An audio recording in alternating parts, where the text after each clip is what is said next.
इंसान जब तक अपने ऐबों को, अपने गुनाहों को नहीं देखता, तब तक वो गुणवान नहीं बन सकता और तब तक मालिक के नूरी स्वरूप को प्रकट नहीं कर सकता। अपने अंदर के ऐब गुनाहों को देखेगा, समझ आएगी कि परमपिता परमात्मा उससे क्यों दूर हैं। सुमरन करे, सेवा करे तो वो अवगुण दूर हो जाते हैं और इंसान मालिक की दया में रहमत के काबिल बनता चला जाता है। तो आपके अंदर जो अवगुण हैं, आपके अंदर जो कमियां हैं, उनको दूर करो, क्योंकि अंत्यकरण की सफाई इंसान को खुशियां देती है। अंत्यकरण की सफाई परमपिता परमात्मा से मिला देती है। अंत्यकरण की सफाई इंसान को वो लज्जत, वो आनंद देती है जिसकी कभी कल्पना नहीं की होती। जैसे उदाहरण के तौर पे आपके घर में साजो सामान बिखरा पड़ा है, मिट्टी कूड़ा करकट भरा पड़ा है, किसी त्योहार पे, किसी समय पे आप उसे साफ करते हैं, रंग रोगन कर देते हैं, तो घर वही होता है, आपको बड़ा खुशी आती है, बड़ा आनंद महसूस होता है। उसी तरह आपके घर में तो आपका परमपिता परमात्मा है, यानी शरीर रूपी घर में, पर आपने काम वासना, क्रोध, लोभ, मोह, अहंकार, मनमाया का कचरा इतना बिखेर रखा है, इनकी ऐसी दीवारें खड़ी कर रखी हैं, आत्मा के पास होते हुए भी परमात्मा आत्मा को नजर नहीं आता। जैसे घर को साफ करने के लिए झाड़ू पोछा आप करते हैं, रंग रोगन आप करते हैं, उसी तरह अपने परम पिता परमात्मा को पाने के लिए सुमरन करो, सेवा करो और सबका भला मांगो और करो, तो मालिक आपको भी नजर जरूर आएंगे। किसी का बुरा कभी नहीं करना चाहिए, सबका भला मांगो, सबके लिए दुआ करो और मालिक जरूर खुशियां देते हैं। मालिक रहमो करम से नवाज देते हैं। अगर इंसान वचनों पे अमल करता है, अगर सेवा सुमन करता है, तो जरूर उसे तमाम खुशियां मिलती हैं जो लिख बोल के बताई नहीं जा सकती।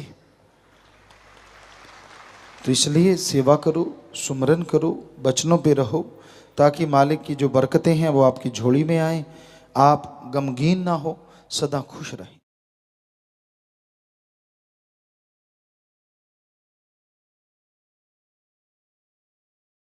मालिक का नाम सुखों की खान है। भाग्यशाली जिनके अच्छे कर्म हैं वो मालिक का नाम लेते हैं, उनके और अच्छे कर्म बन जाया करते हैं। कई बार आदमी के दिलो दिमाग में यह बात जच जाती है, मैं भाग्यशाली हूं, अनलक्की हूं। लोग कहते हैं कि मैं सोने को भी हाथ लगाऊं तो वो राख बन जाता है। अगर आपके साथ ऐसा हो रहा है तो आप प्रभु के नाम का सुमरन करो, कड़ा परिश्रम करो। ईश्वर का नाम आपको अनलक्की से लक्की बनाएगा और जो मेहनत आप करेंगे उसमें बरकत डालेगा और आप दुनिया के हर अच्छे क्षेत्र में सफलता की सीढ़ियां चढ़ते चले जाएंगे।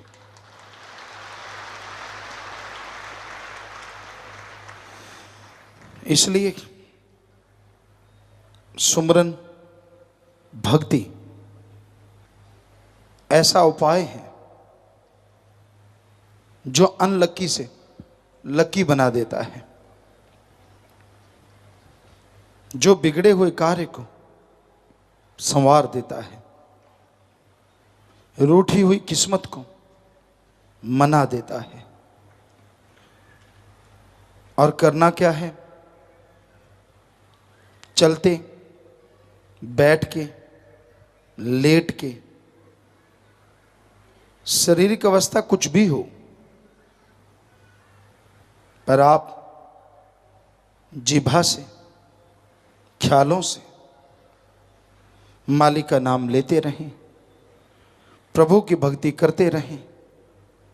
यकीनन वो मालिक की दरगाह में मंजूर होगी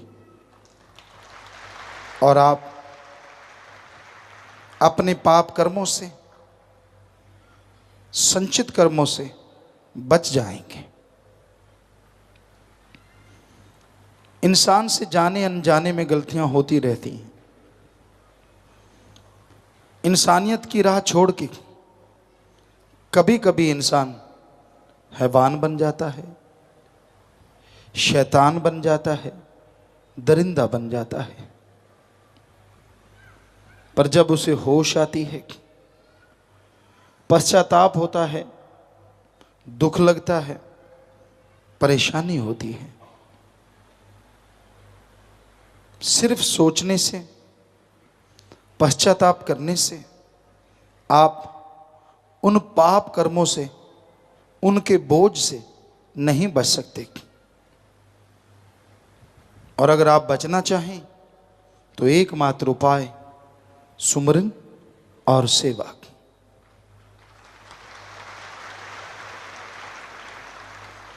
आप अपने घर में, परिवार में यहां भी रहते हैं, वहां रहते हुए सुमरन कीजिए, सेवा कीजिए, मालिक के औलाद का भला कीजिए, तो आपके पाप कर्म मिट जाएंगे और आप मालिक की कृपा पात्र बन जाएंगे। पात्र और कुपात्र दो तरह के लोग पाए जाते हैं। जो सुनते हैं और संत पीर फकीर की बात सुन के जीवन में अपना लेते हैं, वो पात्र होते हैं और सब कुछ पा जाते हैं।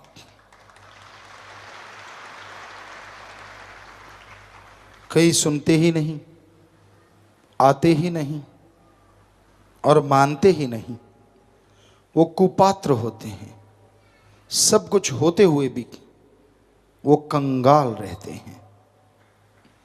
इसलिए पात्र बनो, संत पीर फकीर की सुनो और अमल करना सीखो। जैसा समय आता है, संत वैसी बात कहते हैं, वो सबका भला करने की प्रेरणा ही नहीं देते, बल्कि भला करते हैं। कई बार संतों की बात जीव को अच्छी नहीं लगती। मनमतों का टोला, मन और माया इंसान को गुमराह कर देती है और उसे संतों के वचन अच्छे लगने बंद हो जाते हैं। समझ लीजिए ये आपका भयानक समय है, ये आपके पतन का समय है। विनाश काले विपरीत बुद्धि, हो सकता है आपका विनाश होने वाला हो। मतलब बिजनेस में, व्यापार में, सेहत में दुखद पल आने वाले हों।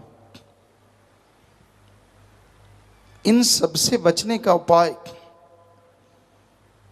न मन की सुनो, न मनमते लोगों की, सत्संग सुनो और अमल करो, तो वो आने वाला भयानक समय, वो आने वाला पहाड़ चकनाचूर हो जाएगा और आपसे दूर हो जाएगा।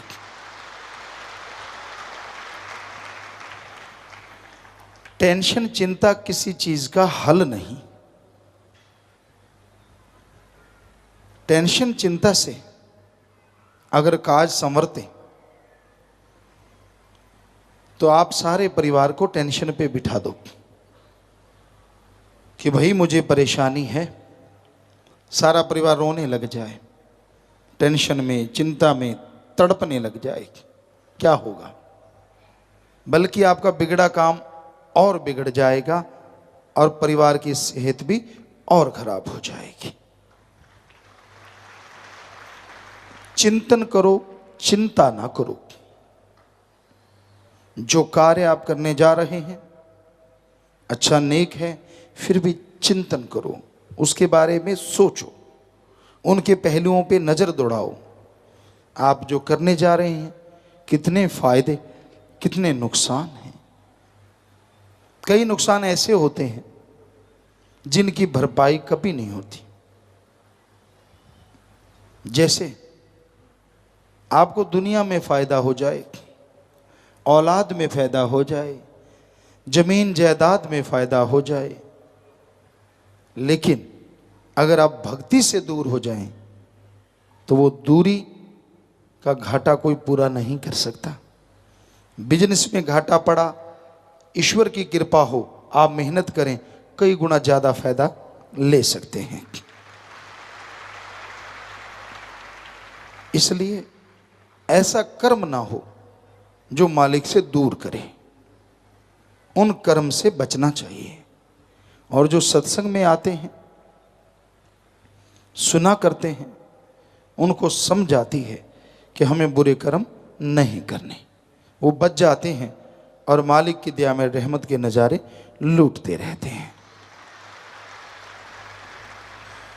तो प्यारी सत्संगीचियों, वचन सुना करो, चिंतन कर लो।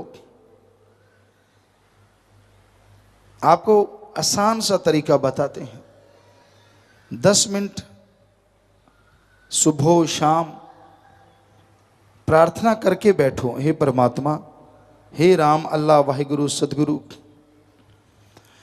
मेरे में जो अवगुण हैं मुझे नजर आए, मैं तेरा सुमरण करूंगा, और वो जो अवगुण मेरी बुरी आदतें हैं वो मेरे से दूर करने की मुझ में हिम्मत दे दे। फिर आप सुमरण करो। हम आपको यकीन दिलाते हैं 5-10 मिनट में ही आपके सामने सूची आ जाएगी, आपको कितनी बुरी आदतें हैं, कितने बुरे कर्म करते हैं। फिर आप सुमरण कीजिए, भक्ति कीजिए। जो आप में बुरी आदतें हैं, जो आप में गलत आदतें हैं, उनको छोड़ दीजिए। आपकी ईगो, अहंकार, खुदी का कोई राह जगह नहीं है ईश्वर के रास्ते में। जो भी अवगुण हैं उनको निकालना है, गुणों को ग्रहण करना है, और ये भक्ति से संभव है, और कोई तरीका नहीं। इसलिए भक्ति जरूर करो। जैसे गर्मी का महीना है, अब दोपहरी में बाहर निकलिए, कोई निकलता नहीं होगा, पर सदगुरु की रहमत से हमने जून के महीने में, मई के महीने में 12 बजे तक ट्रैक्टर चलाया करते थे, और उसमें पता चलता है कि मौसम होता कैसा है। ट्रैक्टर यूं लगता था फटेगा, ट्रैक्टर को कई बार पानी पिलाना पड़ता था, यानी गर्म हो जाता था। गर्मी यूं निकलती जैसे आग ताप रहे हों, सारी बॉडी में टेम्परेचर पता नहीं कितना होता होगा उस टाइम। तो ऐसे ही ये कलयुग का समय जलता बलता भट्ट है, रूहें तड़फ रही हैं, और रोगों से, परेशानियों से, समस्याओं से, शरीर से, शरीर की औलाद से, बिजनेस से, व्यापार से, या अपने ही विचारों के तंग दायरे से रूहें तड़फ रही हैं, जल भून रही हैं। ऐसे में ठंडक अगर कोई देता है तो अल्लाह वाहिगुरु राम का नाम है। आप में से भी लोग ऐसा कार्य करते होंगे। हम वो ट्रैक्टर चलाते चलाते जब वो बहुत गर्म हो जाता, उसके अंदर पानी डालना होता, आसपास कोई पेड़ होता, ट्रैक्टर वहाँ ले जाते। आजकल तो एसी हैं, पंखे, कूलर।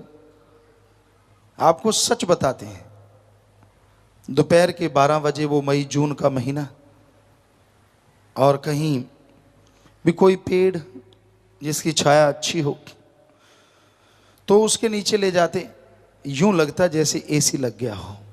उसमें पानी डालते, खुद को मज़ा ज़्यादा आता, ट्रैक्टर को आता होगा शायद, पानी डलता है वो ठंडा हो जाता। तो वैसे ही जलते बलते भट्ट में जब आपके कान में कहीं राम नाम की आवाज़ पड़ जाए और आप सच्चे दिल से सुन लें, तो उस घनी छाया से भी ज़्यादा नज़ारा आपको आएगा। जो प्रैक्टिकली किया होता है ना, उसका पता ज़्यादा लगता है। अब हम आपको सुना तो रहे हैं मई जून में ऐसा होता है, पर आप तो बाहर ही नहीं निकलते, आपको कैसे पता चलेगा कैसा होता है। या वो ट्रैक्टर पे बैठे और वो ट्रैक्टर की गर्म हवा खुद की, और वो इंजन, और वो जो आवाज़ें, और वो इतनी हीट कि जो बर्दाश्त कर सकता है आदमी। लेकिन आजकल के बच्चों के तो अगले दिन चारपाई पे पड़े होंगे। ऐसा देखा है, हम झूठ नहीं कह रहे, हम अपने आप को बड़ा नहीं, हमारे साथ कुछ लोग और भी होते थे जो काम किया करते थे। अपने एक सज्जन थे, अभी गर्मियों में ट्रैक्टर चलाया तो कहते पिताजी मैंने ता मार गया, कई दिन बुखार ही नहीं उतरा, एक दिन ही चलाया था। इसलिए हम कह रहे हैं, प्यासे को पता होता है प्यास क्या होती है। जिनके हाथ में पानी हो उसे क्या पता प्यास क्या होती। तो मालिक ना करे कि वो प्यास यानी दुख दर्द परेशानी आप पे आए। जिसको दुख आता है, परेशानियां आती हैं, मुसीबतें आती हैं, उनको पता होता है सुख में कितना मजा है। जिनको कभी दुख आए ही नहीं, उसे क्या पता सुख क्या होता है और दुख क्या होता है। तो मालिक करे कि आपको दुख आए ही ना, इसके लिए सुमरन करो, सत्संग सुनो, अमल करो, ताकि वो दुख आए ना और हमेशा जिंदगी में बहार छाई रहे।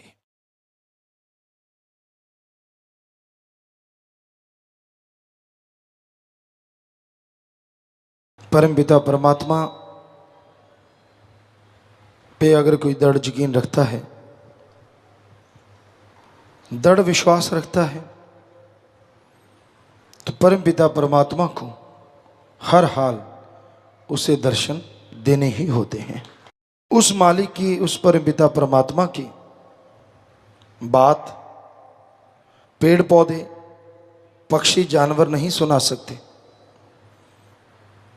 उसकी बात संत पीर फकीर सुनाते हैं। उसका संदेश पीर फकीर इंसानी रूप में आके बताते हैं। और जो संत पीर फकीरों की बात मान लेता है, यहाँ तो क्या अगले जहान का भी बीमा हो जाता है। थोड़ी मुश्किल लगता है, परेशानी आती है, कई बार ज़्यादा भी मुश्किल लगता है संत के वचन मानने में। उसकी वजह होती है मन इंद्रियां, काम वासना, क्रोध, लोभ, मोह, अहंकार, मन, माया। इन सातों में किसी न किसी का जोर जब इंसान पे ज़्यादा प्रेशर हो जाता है, पड़ जाता है, तो संतों के वचन मानने में दिक्कत आनी शुरू हो जाती है। वरना संत पीर फकीर के वचन मानने में दिक्कत आनी ही नहीं चाहिए। एक मुर्दा जिस्म उन्हीं के हाथों में होता है जो उसे संभालते हैं। यूं बाजू रख दिया तो यूं, गर्दन इधर कर दी तो इधर, इधर कर दी तो इधर, लिटा दिया तो लिटा दिया, उठा दिया तो उठा दिया। तो जो अल्लाह वाहिगुरु राम के मुरीद होते हैं, मर मिटते हैं अपने अल्लाह पे, वाहिगुरु पे, गॉड पे, राम पे, सतगुरु मौला पे, वो उस मुर्दे के समान हो जाते हैं। उसको दृढ़ यकीन कहते हैं, अंधविश्वास नहीं, दृढ़ विश्वास। पहले ठोक बजा के देखो, पीर फकीर को आपसे कोई लोभ लालच तो नहीं, आपसे कोई पैसा तो नहीं लेना, आपसे कोई ठगी बेईमानी तो नहीं मार रहे। जब सारी बात सही लगे तो बचनों पे आंख मूंद के विश्वास कर लो। आंख बंद और खुली आंखों में आप हमेशा बहार देखोगे, पतझड़ नहीं आएगा। तो सारी दुनिया एक तरफ, बेपरवाह जी फरमाया करते, सोने चांदी हीरे मोती लाल जवाहरात, सुंदरता तंदुरुस्ती, सारी सृष्टि की एक तरफ रख दी जाएगी और अपना सतगुरु मुर्शिद कामिल एक तरफ। मुरीद से पूछा जाए कि तूने ये सारी त्रिलोकी की दौलत लेनी है, सारा सामान, या अपने पीरो मुर्शिद कामिल को? तो बेपरवाह जी ने भजनों में भी फरमाया है, दौलत लेनी तो क्या, वो उस तरफ देखता तक नहीं।